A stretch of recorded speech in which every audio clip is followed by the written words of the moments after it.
സംസ്ഥാനത്തും വലിയ രീതിയിൽ മഴയുണ്ട്. ശക്തമായ കാറ്റിൽ കൊല്ലം പുനലൂരിൽ വ്യാപക നാശമുണ്ടായി. ദേശീയപാതയിൽ തിരുമംഗലത്ത് മരങ്ങൾ കടപുഴകി.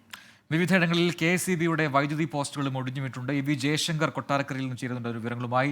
ജയശങ്കർ, ഏതൊക്കെ മേഖലയിൽ ആണ് ഇതുപോലെ നാശനഷ്ടങ്ങൾ ഉണ്ടായത്? ഇപ്പോൾ അവിടെ എന്താണ് സാഹചര്യം? മഴയുണ്ടോ?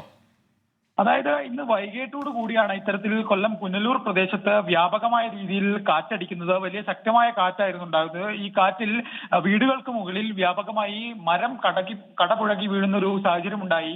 ഈ വീടിനോട് ചേർന്നുള്ള തെങ്ങ് ഉൾപ്പെടെയുള്ള മരങ്ങളാണ് കടപുഴകി വീണത്. ഒപ്പം തന്നെ ഈ തിരുമംഗലം കൊല്ലം ദേശീയപാതയിലും റോഡുകളിൽ മരം കടപുഴകി വീഴുന്ന ഒരു സാഹചര്യം ഉണ്ടായി. ഒപ്പം KSEBയുടെ പോസ്റ്റുകൾ വിവിധയിടങ്ങളിൽ ഒടിഞ്ഞു വീഴുന്ന ഒരു അവസ്ഥയുമുണ്ട്. എന്തായാലും ഈ അപകടങ്ങളൊന്നും ആളപായമില്ല എന്നത് ആശ്വാസകരമായ വാർത്തയാണ്. എന്തായാലും പ്രദേശത്ത് വൈകിട്ടോടുകൂടിയ ശക്തമായ കാറ്റിലാണ് ഇത്തരത്തിൽ വ്യാപകമായ നാശനഷ്ടം ഉണ്ടായിരിക്കുന്നത്.